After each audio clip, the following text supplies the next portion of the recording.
Sebagian wilayah di Kabupaten Musirawas saat ini mulai memasuki musim panen.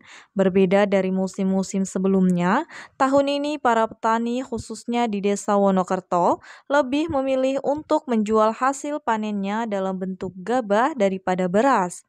Sebelumnya, para petani di wilayah ini lebih sering menggiling padi menjadi beras terlebih dahulu sebelum dijual. Namun, pergeseran pilihan ini dipengaruhi oleh berbagai pertimbangan termasuk efisiensi dan kondisi pasar. Salah satu petani asal Desa Wonokerto mengungkapkan bahwa hasil panen tahun ini lebih melimpah dibanding musim sebelumnya. Alhamdulillah panen tahun ini lebih banyak. Kalau musim kemarin banyak yang rusak karena diserang hama wereng. Sekarang hasilnya lebih bagus, ujarnya. Dengan meningkatnya hasil panen, banyak petani merasa lebih praktis dan menguntungkan menjual langsung dalam bentuk gabah. Selain menghemat biaya penggilingan, harga gabah saat ini juga dianggap cukup stabil di pasaran.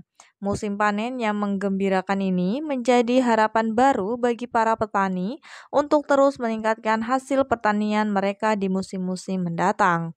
Rita Silampari TV melaporkan.